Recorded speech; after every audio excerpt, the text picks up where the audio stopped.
start, the sooner we go home.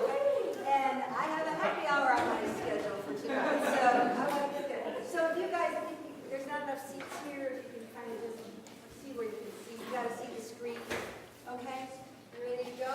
Alexis? Yeah. So there's a sign-in sheet. Please make sure that you do. And if you have any questions about anything, you know you can email me. And I leave you in the best of hands. This is the best work ever. If I had time, I'd stay here and see it. But I've got annual review. So good luck to all of you. And let me know if you have any issues about anything next week. Also workshop and Anthony, that was in practice teaching. And I'll see you again next week. Okay, everyone. Thank you. My pleasure. Okay, folks, I've started. You're not allowed to eat it. I've started passing around chocolate chip cookies. If you would just take one and don't eat it yet. Take one. Just take a cookie. Don't eat it yet. Oh my goodness. I hope you have better luck with your students than I'm having with you. Okay? So here, just take a chocolate chip cookies, hold on to it. We'll talk about it in a few minutes. Okay? Okay, have fun. Have a great day. All right. I know that many of you, or all of you, are first-year TAs here. Is that correct? Welcome to Drexel. Great place to work. Great place to get tired, get overworked. Okay. So my name is Mary Jo Gradina. I'll tell you a little bit about my name. Anyway, the program today I call Teach Backwards, Raise the Bar. Okay. And so I know that some of you are not actually teaching, or some of you are teaching and you have no control over what you're teaching. You know, they just say you teach this or TA, but I hope that out of the presentation I do today, I can at least get some ideas of think about learning, think about teaching, think about interacting with students, okay? So, who am I? My name is Mary Jo Gradina. And I am a professor in the School of Education here. We do have a School of Education. And I'm the assistant clinical professor, I'm an associate clinical professor, and I'm also the head of the Department for Teaching, Learning, and Curriculum. And this is my 14th year at Drexel, so I've been here for a long time. And I came from a very sort of an interesting pathway. I have a PhD in physical organic chemistry. Do I have chemists here? Okay. All right, which I got a long time ago. And I've spent my life, after teaching college, I actually ended up teaching high school physics and chemistry for many years in New Jersey. And then moved into academic administration. And now I am teaching in the School of Education, preparing future science teachers, preparing principals, preparing all kinds of people to work in our public schools. So that's about me. I'm a widow. I have 2 beautiful grandchildren, and I do ballroom dancing. Okay, that's all you need to know about me. Does anybody? So I want to just know a little bit about you. I don't want to go around, spend time going around the room asking each of you your names, unless you want me to. You want me to do that? No. Tell me something about yourself. Okay, but I'd like to know a little bit of a profile of, right, so I've already said I have chemists, right? Okay, raise your hand again, chemists. See, everything, they flock together, you know, physicists are right. And where are the physicists? Oh, well, it's really good that I've taught physics and chemistry. I know where to address my questions here, okay? Biology. Oh, goodness. Business.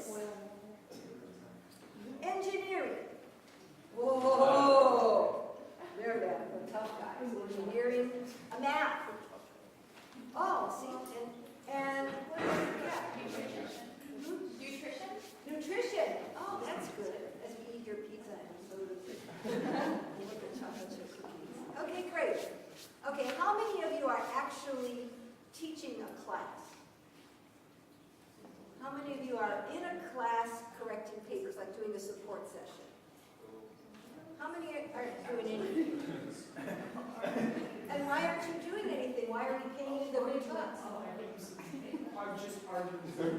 Oh, no, what are you doing?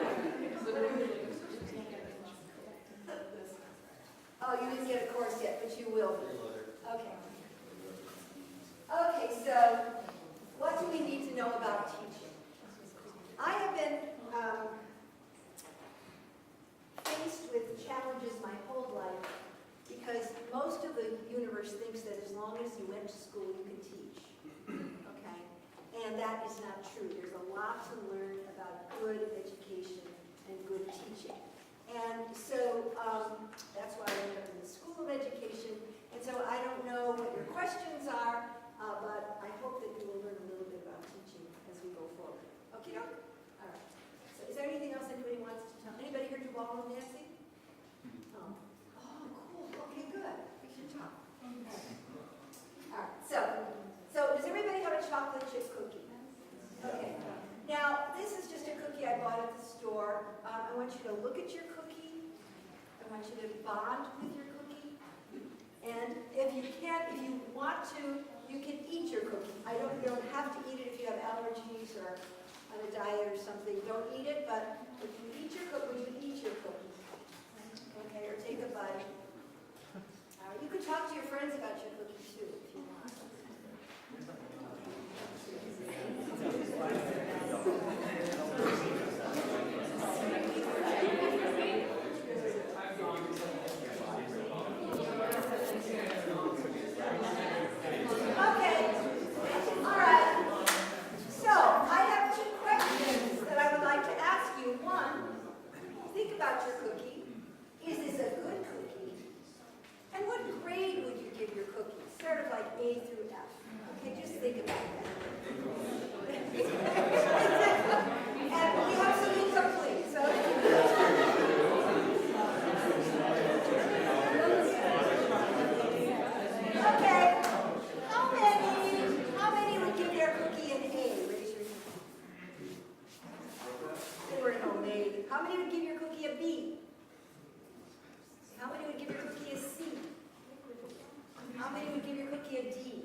They didn't want them to break in transit. Okay, so there's all kinds of criteria.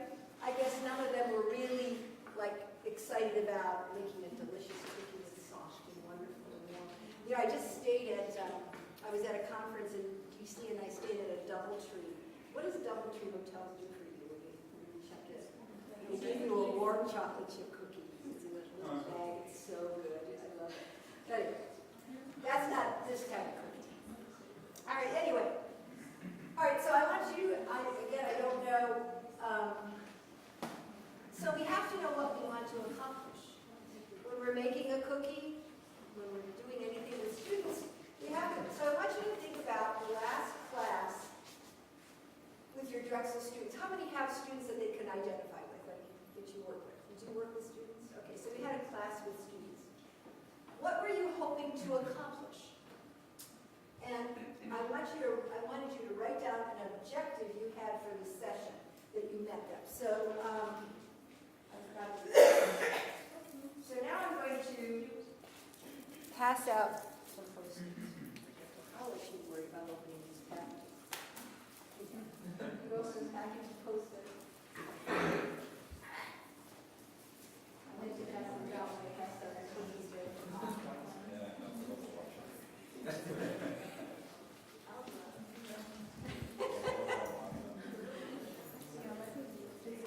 The postage gel. Oh, thank you. So if you just take a little post-it or a piece of paper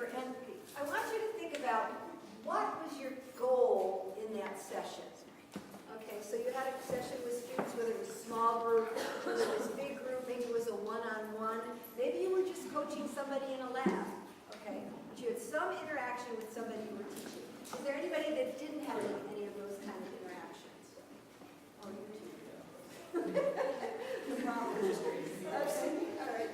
All right, so just write down, so think about what were you trying to accomplish? Now,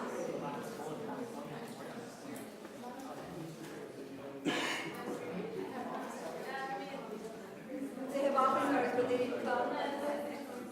So if all you have are office hours, what do you accomplish? What is your goal during that office hour? Okay, just think about what was your goal. So, when I said that the name of this presentation was Teaching Backwards, okay? Teaching Backwards. What you have, is everybody have a little post-it? Write down an objective. And the objective is something you hope to attain during that session. So every teacher that writes a lesson plan in the city of Philadelphia or wherever, okay, they have to have goals or objectives at the beginning of their lesson. They sort of state this: at the end of this class or session, the students will be able to. Okay? So think about it. That's how you would write it if you were a teacher in a school. You'd have to say, at the end of this class, the students will be able to. If you're not invoking any kind of change or accomplishing anything during this session, then why have the session? Okay, got that done?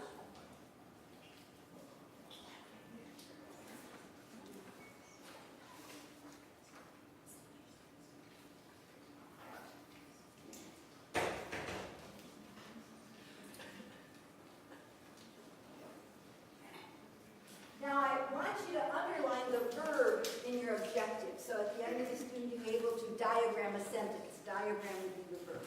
Okay?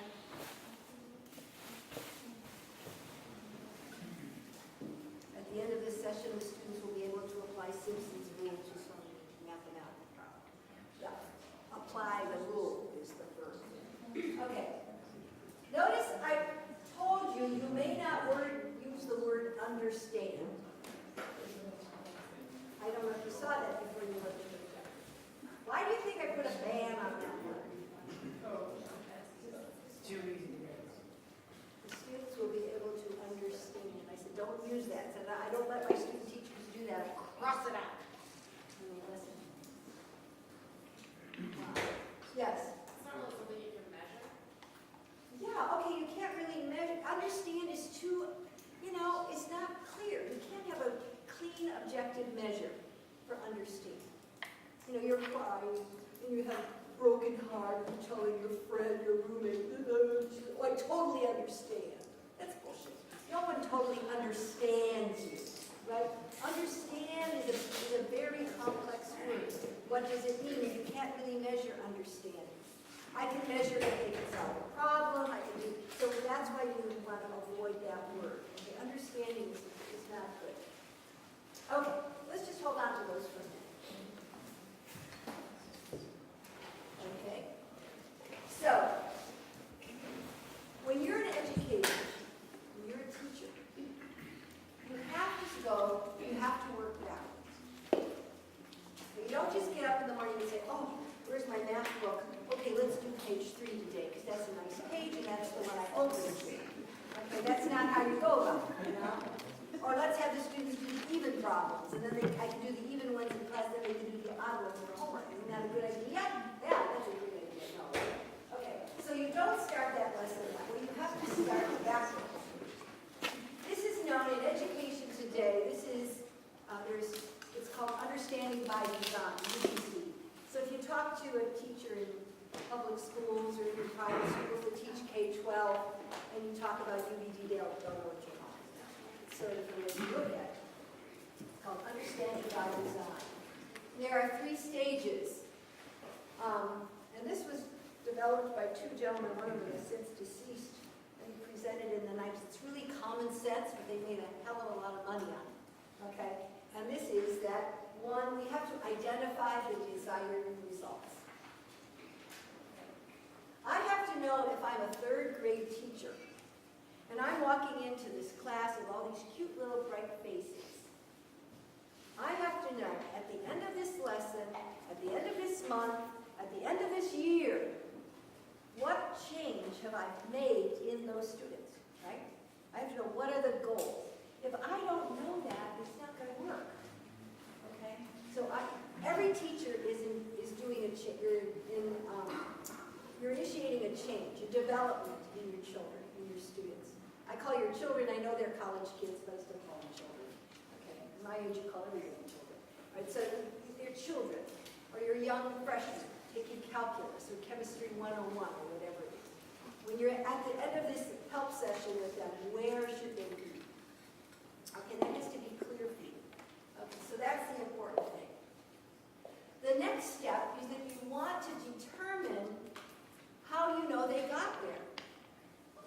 Okay, so this is sort of like, the first one is sort of the goal. The second one is sort of like the assessment, the test, the paper, whatever you're going to do, that I know that they've accomplished this. Okay, for most of us in our educational life, that's been some kind of test. Okay, I'm a calculus teacher and I want students to be able to do these types of, integration problems, or let's say I'm a chemistry teacher, and I want the students to be able to determine factors determining the rate of a reaction, blah, blah, blah, whatever it is. So then how am I going to know that they really understand that? I develop a test. Notice I develop the test before I develop the lesson. Okay? It doesn't always happen. Usually we go through education by teaching day by day by day. Then we say, uh-oh, it's midterm, I got to make a test. And that's really not the way it should be. The test should be made way before you start the teaching process. You should know. And I know as TAs you spend a lot of time grading tests. I'm not sure how many of you have graded tests, or you will be. Okay, you spend a lot of time, or grading lab reports, all those kinds of things, okay? But you have to know, what is that lab report really showing? What is the goal of the lab report? Just to torture the students to write lab reports? A lot of your life you think that, right? Teachers just thought those things up to torture me. But there must be a reason. So there's some kind of a value. And most of the time this can be as I said, a test, but it could be a lab report, it could be a project, it could be a display, some kind of unit assignment. I don't know what you guys, you're all in all different places. Then, after you've done those two things, after you know where you want to take these students, after you know how they're going to be assessed, now I've got to prepare them for this, okay? So, as a TA, let's say you're a TA in a certain course, and at Drexel we know these 10-week courses go like this, boom, right? How many did undergrad at Drexel? Okay, if you haven't been on a 10-week course, right, the 10-week course, you don't know. It's like the train is fast down at the station. We already finished week 3, so 1/3 of the course, okay? So we don't have a lot of time to get the students to where we need to get them. We don't have a lot of time to fool around. So what we want to do is, so when you're teaching a certain chemistry course, or a physics course, or a biology course, you know at the end of this course what they should have been understanding. Bad word, but what should they be able to diagram, understand, blah, blah, blah. We'll get into the verbs in a few minutes. So we got that. We're going to know how we test them. Now again, when you're your own professor someday, you could determine how you test them.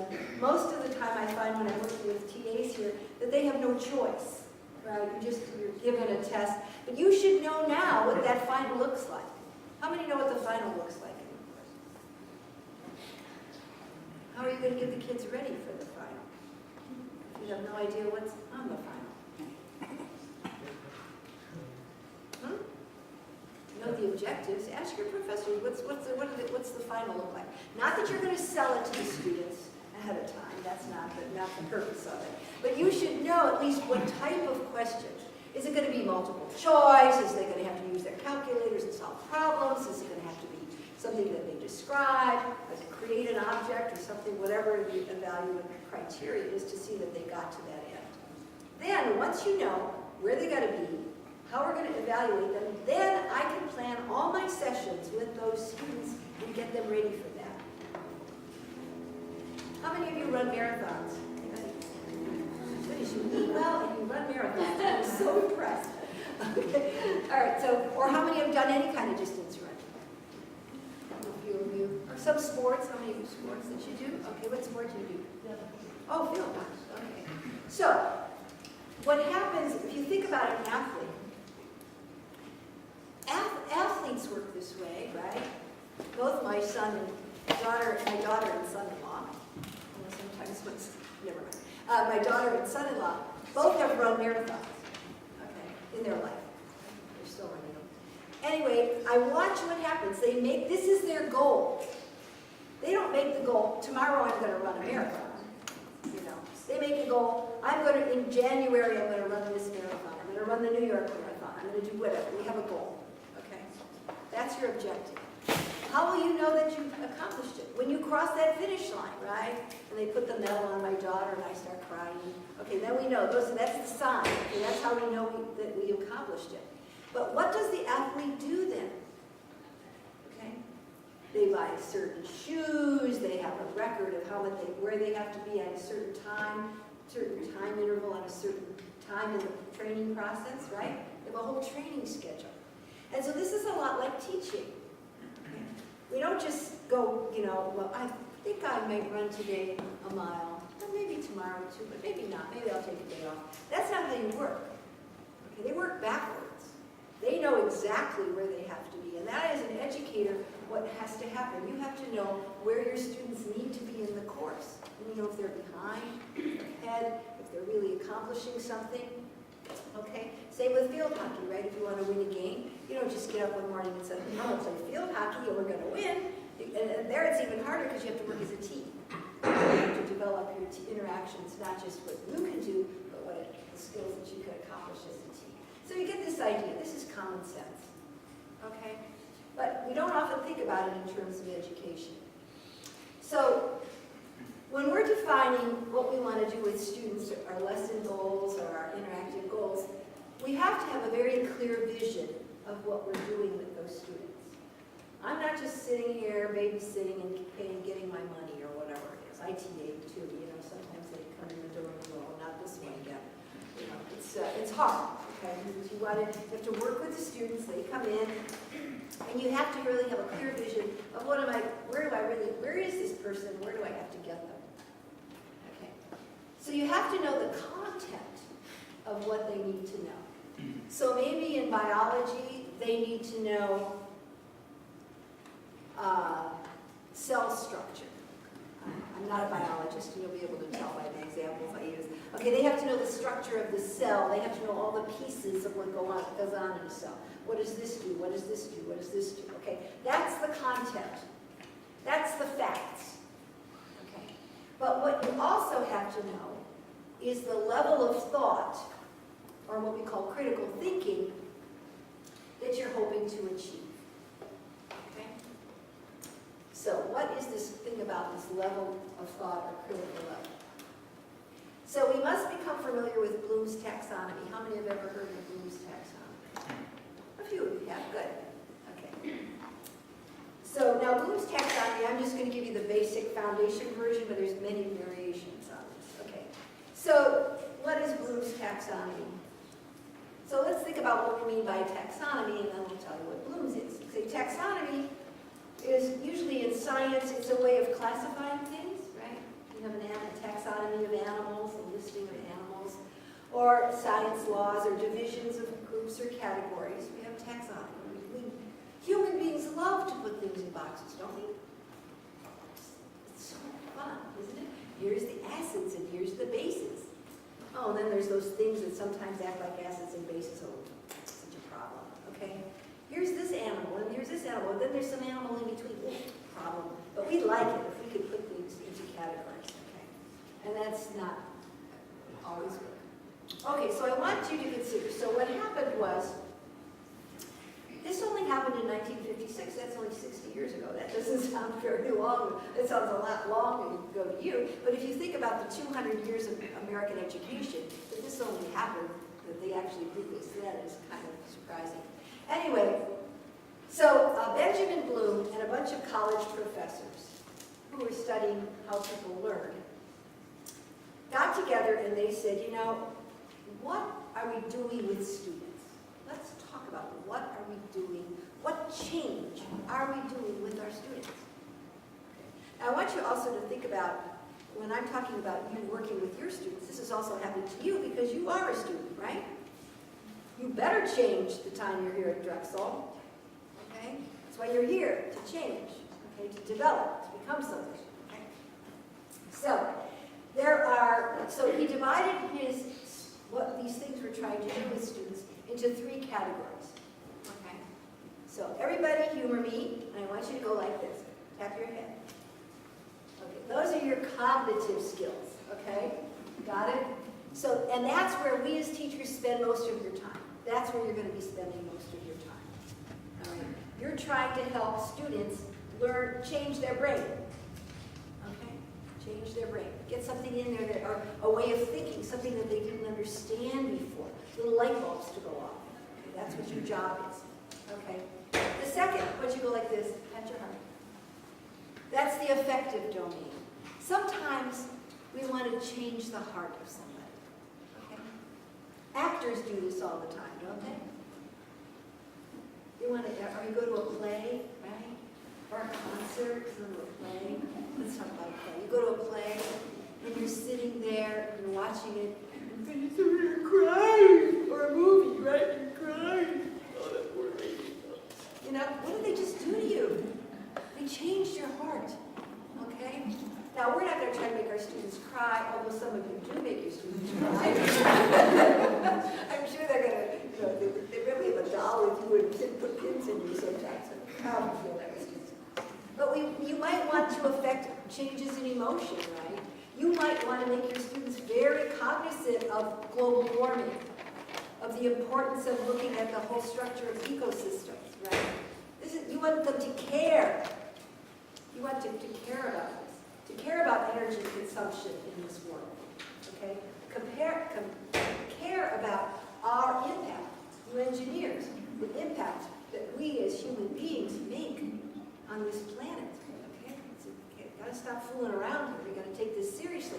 So we want them to be conscious of this. We want them to care about humanity. We want them to care about their bodies, right? And how the world is fed, world hunger. So there's affectionate things. The last you go like this now, okay? So we have head, heart. Okay, this is your psychomotor. Okay, this is when you want to change something physical, okay, with students. If you're doing sports, if you're a coach, okay, you want to take this awkward kid and make them a good basketball player. Okay, you want to train them. All right, so sometimes as educators, we want to do physical things. It might even be with your students, you might want to teach them how to use a scanning electron microscope. That's a physical thing. Which knob to turn? I mean, it requires your head, but still, it's a lot of physical manipulation. Same in chemistry, always putting chemical things together, just distilling things and all that without breaking them and getting cut. Okay, so you want to do all those kind of things. So those are the 3 domains. So now we're only going to concentrate today, because I don't have infinite time with you. I wish I did. No, is that we're going to just concentrate on our head. So, a cognitive domain involves knowledge and the development of our intellectual skills. Okay. And Bloom divided this into 6 categories, and so we'll talk about those. And again, this is, Bloom putting something in a box. And some of these boxes have little fuzzy edges, but it's okay. Now, before we define these categories, we will engage in a few activities so that you understand what we're doing, okay? So now, I'm going to give you a few minutes right now. Would you memorize the capital of those 5 countries, please? Would you just memorize those? Can people see? Can you see them?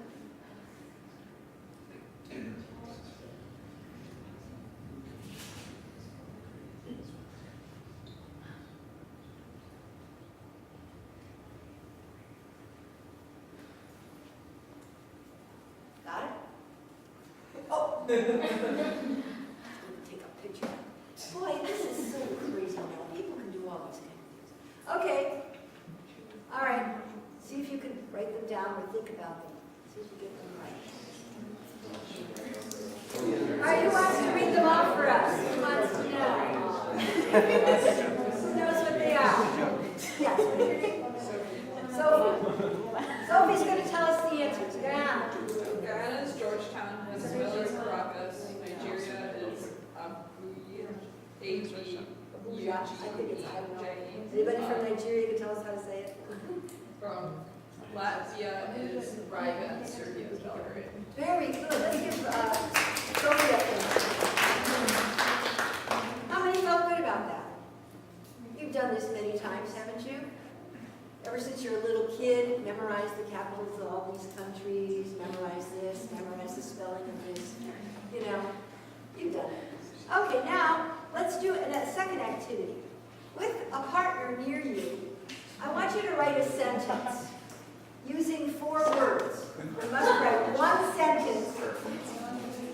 And I'm going to ask somebody, so work with somebody. I hope you have a piece of paper to write on or something other than those 4 post-its around. So the words are Cinderella, nanotechnology, conflict, and transportation. All right, do we have anybody? Do we have anybody who's willing to share? Especially constipation. We have a very generous group over here. What about somebody else who wants to? Yes. All right, let's say we have a wonderful sentence coming forth. What is your name? Debbie? Lavinia. Oh, good. Okay, that's a beautiful name. Okay, Lavinia. So Cinderella had a conflict with sleeping beauty, leading to constipation, but nanotechnology saved her. Oh, okay. Well, that's interesting. And she brought in another character, Sleeping Beauty. Good. Somebody from this side of the room. Anybody got a sentence? Okay. Okay. What is your name? My name's Dana. Dana. Okay, Dana, the hockey player. Yeah. Cinderella was presented with a conflict when she had constipation in the technology lab. Oh. Poor Cinderella. You know, taking the nanotechnology. Once the prince dumped her, she had to get a career. You know. So. Okay. Anybody else try? Okay. Yes. What is your name? Yasmin. Yasmin. Conflict of nanotechnology caused Cinderella constipation. Okay. All right. I think a lot of people get constipation from nanotechnology. So, nanotechnology is very interesting. I just don't study it. Anybody else? Okay, so we did something else. We had 2 activities, okay? Different, very different. One, you memorize some things. 3, you had a quick sentence. Okay, let's do number 3. This is good. This is a hard one. This is a math one. What is the area? It should be other triangle, not in the other triangle. With a base of 40 centimeters and a height of 30 centimeters. It's a right triangle, so this should be easy. And then what is the length of the hypotenuse? Now come on. You all got through high school. Okay. And what is the area of a triangle with a base of 40 centimeters and 30 centimeters? Yes. 60? Well, the area is 60 centimeters. How many agree with that? Somebody said 600. And it's 600 what? Centimeters squared. Thank you. Okay, great. And the length of the hypotenuse is 50 centimeters. So you all remember Pythagorean theorem, right? Okay, that was a long time ago. So again, we did a different kind of exercise. We required this. Now I have another activity. There's so many of you, I don't know if I could do this.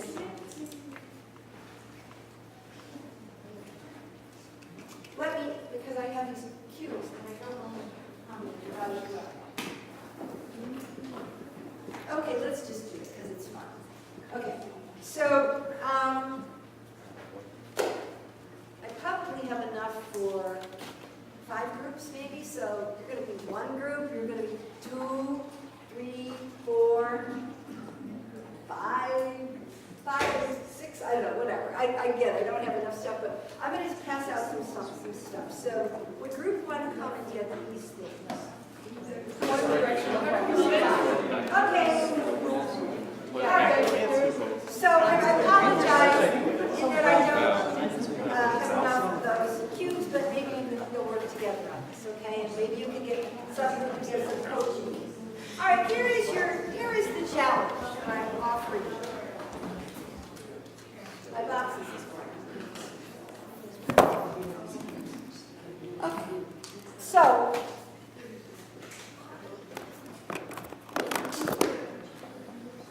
didn't leave myself enough of these. Okay. All right. So we're going to build towers. Okay, we're going to build some towers, but they have restrictions on them, and I'm going to ask you to make a prediction. So we're going to be analyzing a pattern. Well, the question is, how many towers? Okay? So, all right, so here is the question. So if I have two colors, now this, I'm just giving you this as an example, okay? And I'm restricting you to towers that are only 2 cubes high, okay? The question is, how many different towers can I build? So, obviously, this would be one tower, and this would be another tower, right? Aren't they cute? Okay, now, what other tower could I build? I could build a yellow-red. I think it's orange, but maybe not. Okay, I could build this tower, right? Now, is there another tower I could build? I could put the red on the top and the orange on the bottom, right? Is there another tower I can build? Right, they can only be 2 tall, and they can also be 1 tall. No, they can only be 2 tall. All right, so these are the only 4. This is the example, children, and get the hard part yet. Okay, so, all right, so this is the only number of towers that we can build. Everybody agree? If I limit you to 2 high. All right, would you please build all the towers you could build with only 2 colors, but make them 4 high? Okay. I want 4 high towers. Okay, we have 3 groups, but I have 1, 2, 3, 4, 5. Did you all write your number up there? That's a 16 out of 6, right?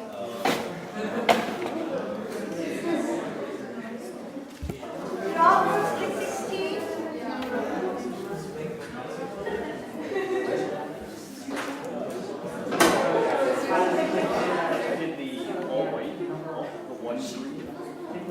So, look how pretty this is. Isn't this nice? I feel like it's a birthday party. Anyway, so every group got 16. Are you sure you can't find 17? Sure you don't have any repeats? For sure about 16? Well, first of all, I want to congratulate you because I've done this exercise with hundreds of second graders and they all get 16. So you all accomplished that. They don't understand the algorithm necessarily. Okay, so now my question is, how many towers should I get with 3 high towers?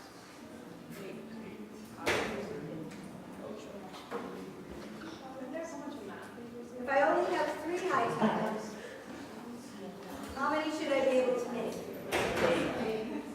8? 9? I heard 8. I heard 9. Okay. All right. I want to keep moving because time is limited. But normally when I do this with a group, they'll come out with either 8 or 9, and I ask them to build the towers, and what do they find out? They can only build 8. Okay. Because what happens here is, well, what's the equation? If this is H, and this is T, we could think that H equals T squared, right? Oh, no, I mean T equals H squared. The number of towers,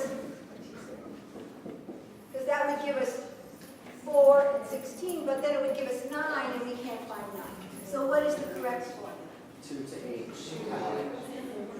T is equal 2 to the H. Who told me that? You're brilliant. You're very smart. Okay. Now, what if we're not going to do it? So this is an exercise in finding an algorithm or a formula, right? For finding out how to find towers.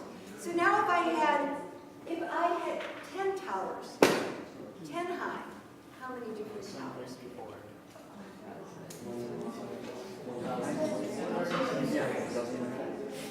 1,000, something like what? 1,024. Okay. Now, what's the power there of having an equation? Yeah, if I have, once I have the equation, I don't have to build 1,000 towers. What does it have to do with science?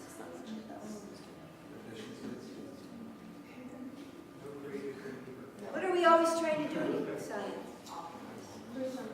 We're trying to find any equation. Okay? We're trying to find an equation. Because once we have an equation, we never have to build another tower. Correct? It's important for you to understand that that's what you're doing in your laboratories too, right? You plot data, you do curve fitting, you do correlation coefficients, you try to find an equation, because once you have an equation, then you can make predictions. Right? That's really important. I was alive when they sent the first man to the moon. That's how old I am. Okay? And you know, they just didn't keep shooting up rockets going, oh, he missed. He got it. Oh, that group missed too. But they got there. Okay, good. What did they do ahead of time? They had all of Newton's laws and all these equations generating, right, a prediction of where we should put that rocket, carry that thing, whatever, that LEM module that finally landed. Okay? So this finding this analysis and finding the equation is very important to science. We saw that sometimes we have conflicting equations. I saw it on the news this week.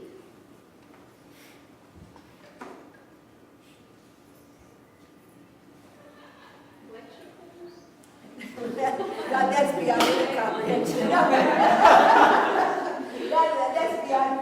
Well, what else what's going on today that they're worried about? Hurricane. What is Glenn Hurricane Schwartz, or that guy, old news guy? He's always talking about what? The U.S.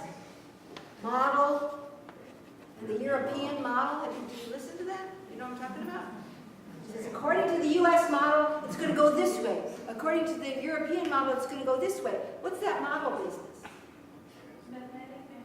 It's a bunch of different equations. Okay? So what does that mean? The European model has a different set of equations than the American model, maybe different data going into those equations. And those of you that are in biology and really complex engineering systems, you know, it's not just a simple equation, right? You have all kinds of variables, you have to make all kinds of assumptions. So anyway, I've got off on the track. Anyway, you did really well on that problem. Okay, we're almost done. Once we have an equation or pattern, we can make predictions. That's what science is about. Okay. So I can ask you to do something even a little more difficult, and I'm running out of time, so I'm not going to do this, but I can ask you, can you design an experiment to demonstrate what you believe? Okay, when you're getting a doctorate, you have to come up with some kind of research question, right?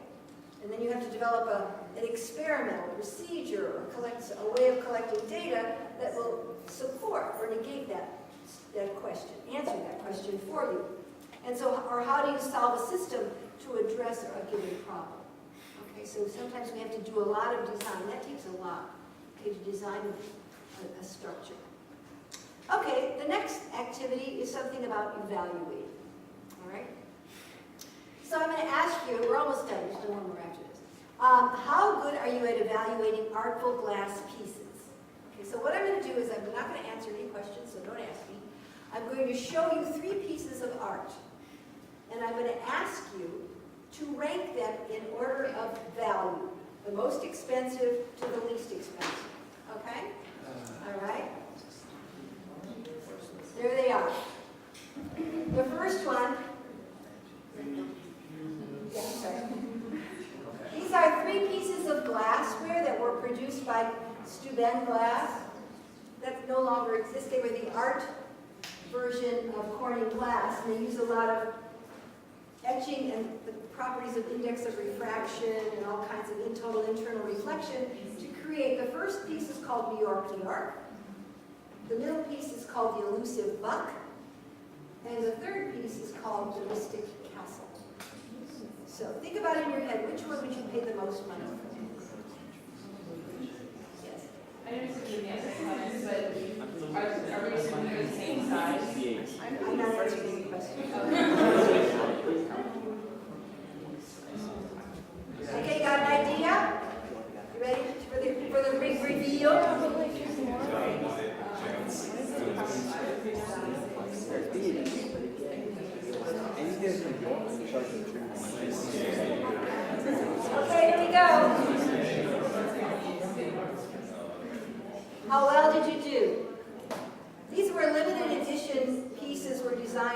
sold by Steuben Glass. As I said, Steuben Glass is now no longer exists. It was part of Corning Glassware, and they have artisans who would make these pieces and sell them.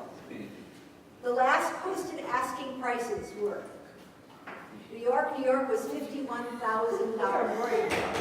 They really got to like glass, you know. So how many got that as their first choice? Okay, great. The second one was the Mystic Castle, which was gone for $21,000. And the elusive buck went for a mere $14,000. So,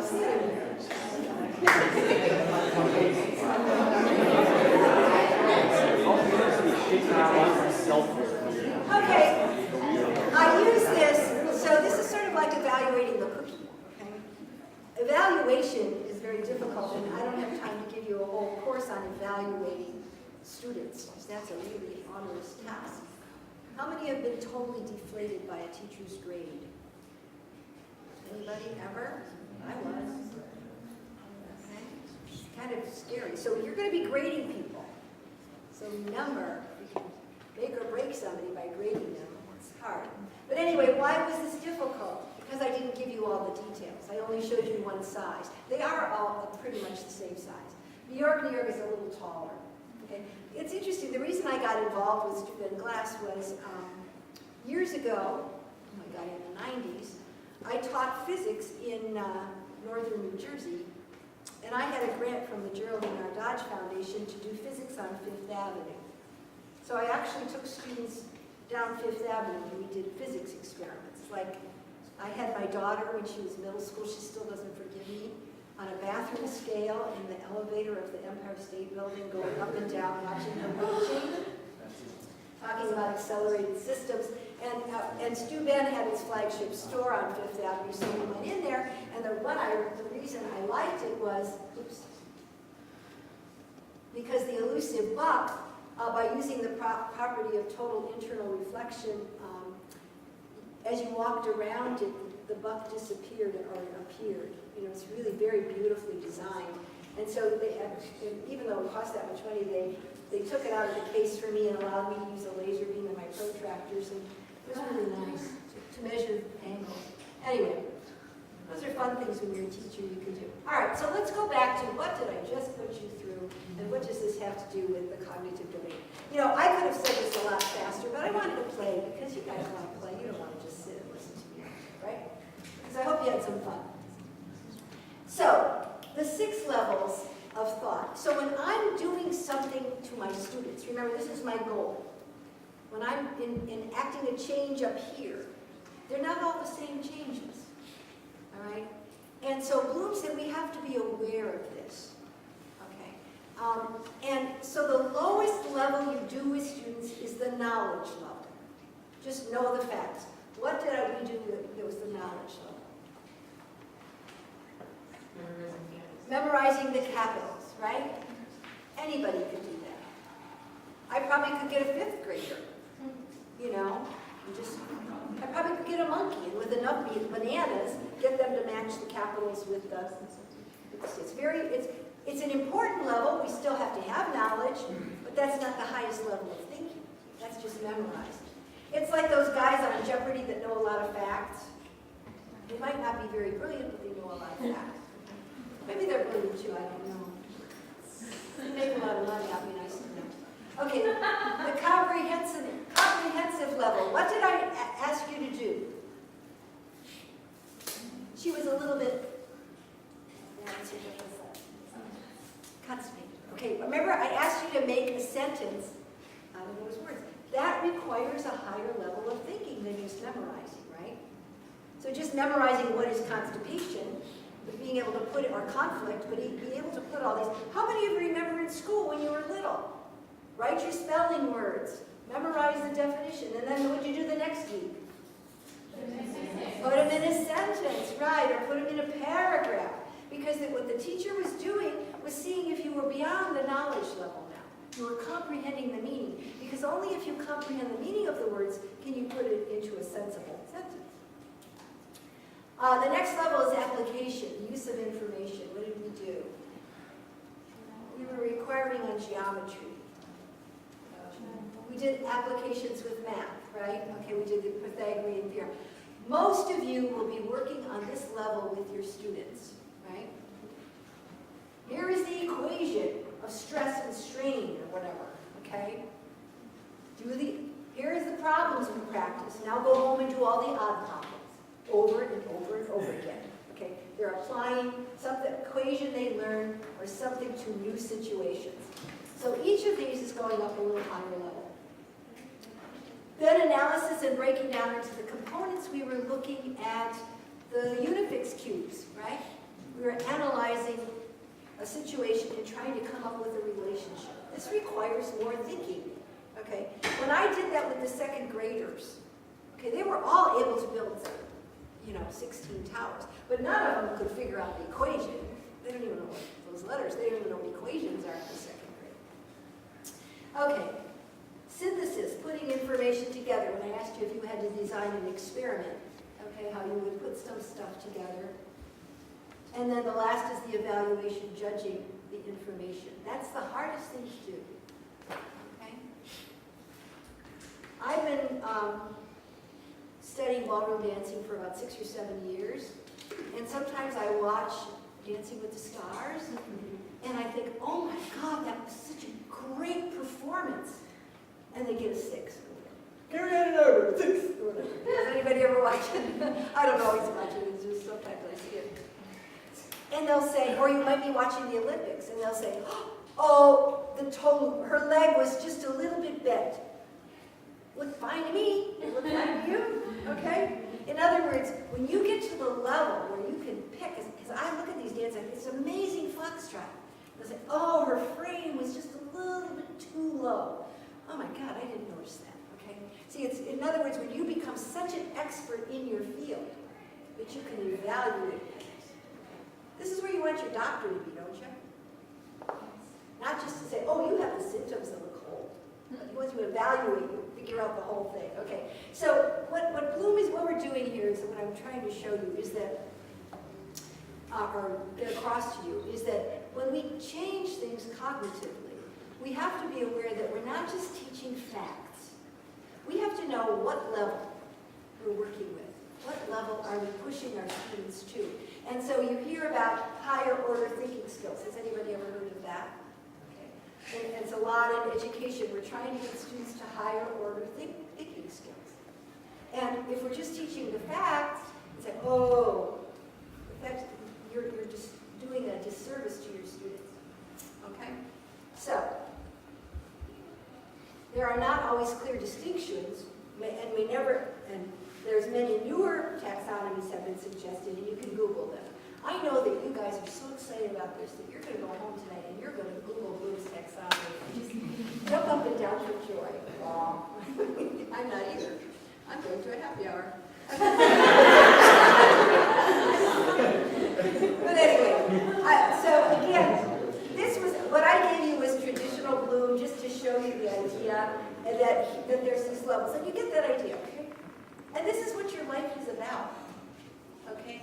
When you were in high school and think about the high school courses you took in science, you were at a level, down here, you were applying things. Now you're in graduate school. You've got to design a whole new experiment. You've got to go somewhere where no one else went before, where they're not going to give you a doctorate, okay?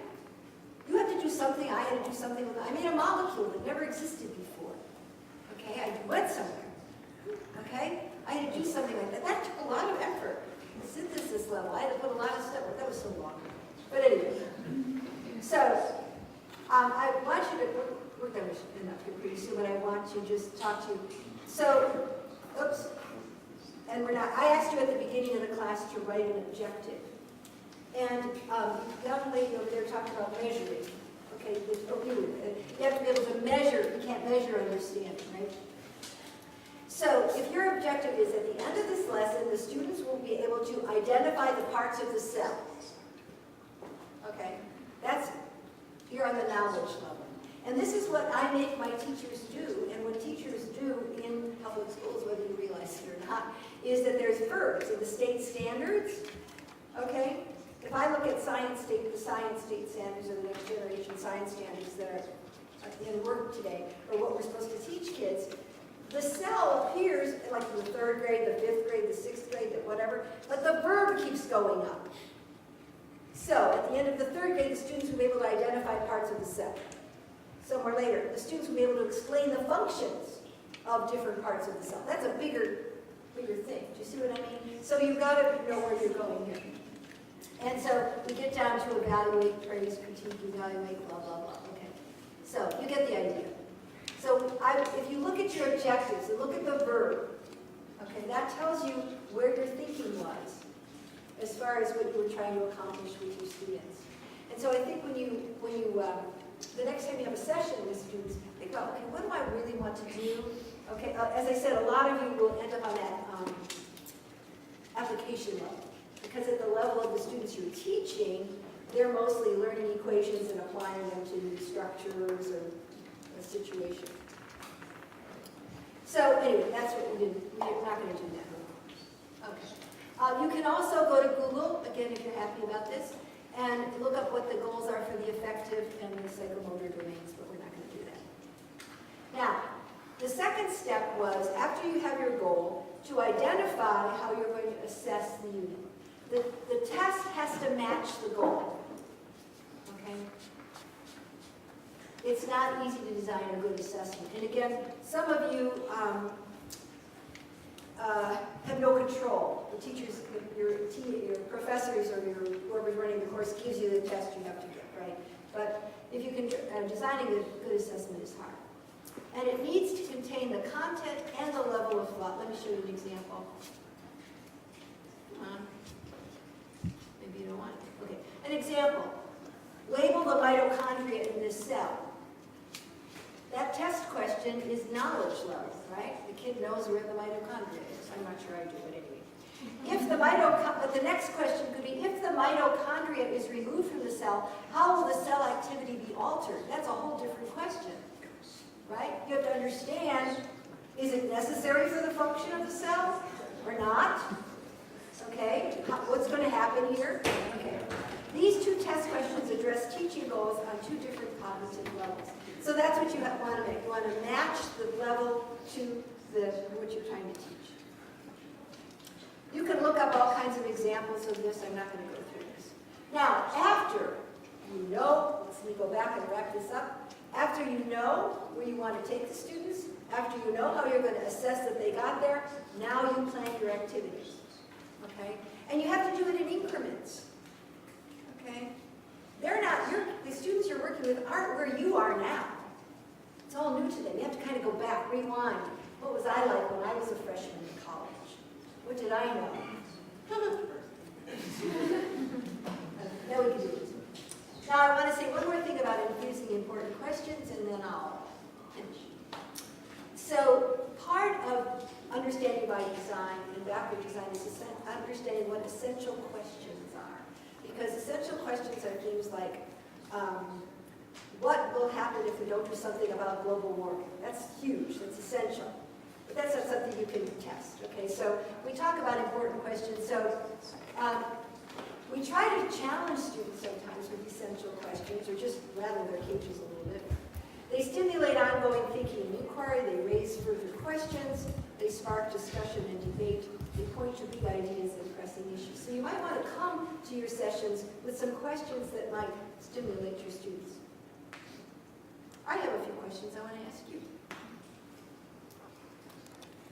Let's see how many of you have. My first question is, where should we put the moon? Okay? So, this is my Earth. Okay? It's cute, isn't it? Somebody gave it to me so I could relieve my stress. I think that's what this is. Anyway, I have a little Earth. And this is a dime, which is about the right ratio for the moon. Okay, they're about this, that's about their correct ratio or proportion. So I want you to answer your question A, B, or C. If this is where the Earth is, should I put the moon here? This is A. Should I put the moon here? This is B. Or should I put the moon here? This is C. A, B. Don't I look stupid? C.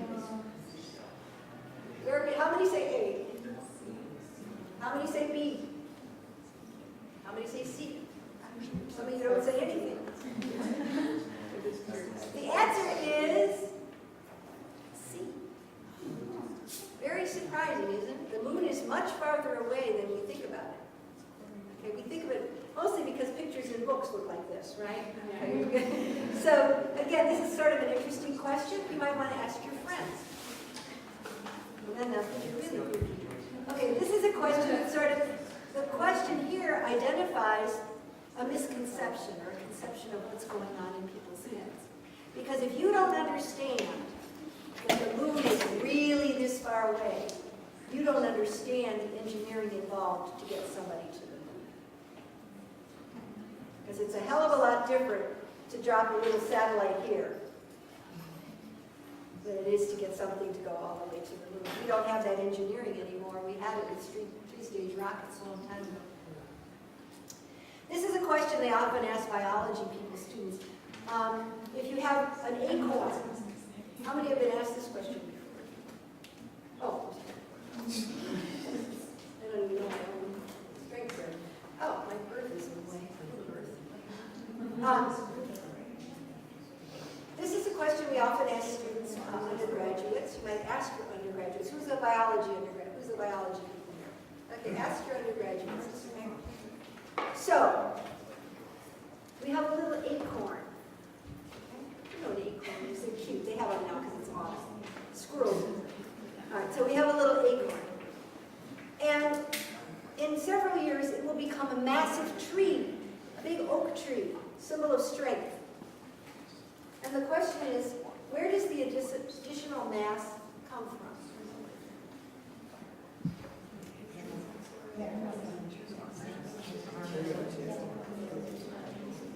Where does the mass come from?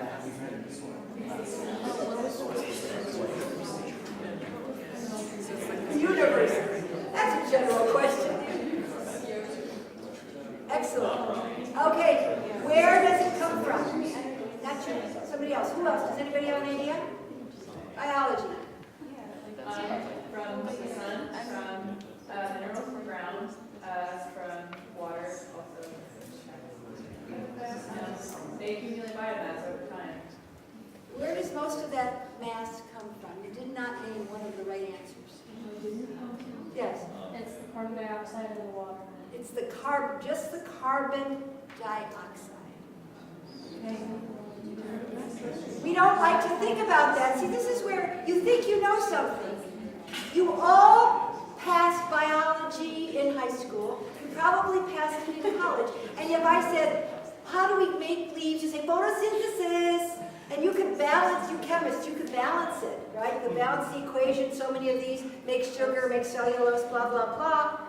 And you balance these equations with CO2, but it never got into your brain that all of that mass came from CO2, because intuitively we don't feel like air has any weight.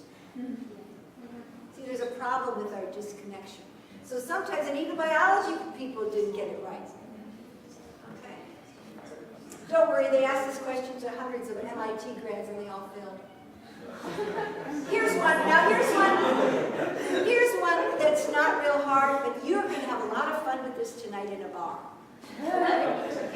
I like to ask this with my colleagues, and maybe I'll ask them tonight. If you put ice cubes in a drink, you put ice cubes in a drink, do the ice cubes cool the drink, or does the drink warm the ice cubes?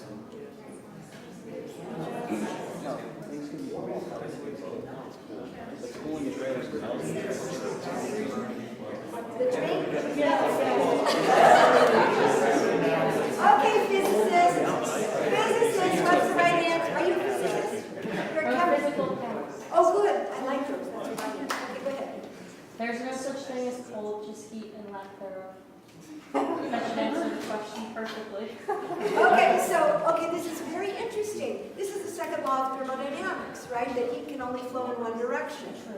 All right? So it can only go from warmer to colder. So the correct answer is that the ice cubes are not cooling your drink, but your drink is warming your ice cubes. You said that by the ice cubes are being melted. Try that on some of your non-scientific friends today. You know, after they've had a few drinks, it's kind of fun for them to not. What is the difference between a scientific theory and a scientific law? I think we're almost done with questions.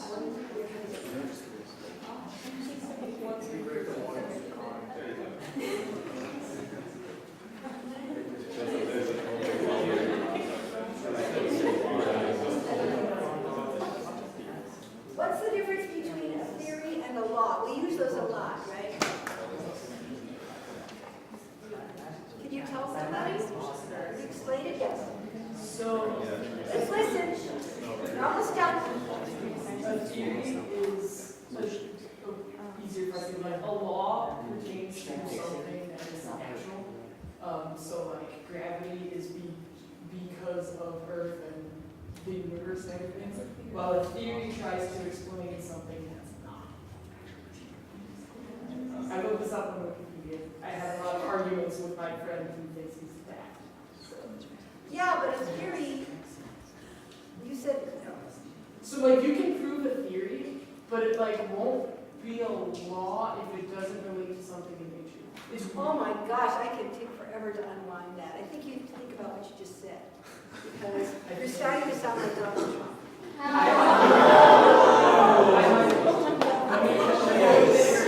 I'm sorry, you're being very sweet. I'm picking on you. I don't mean to.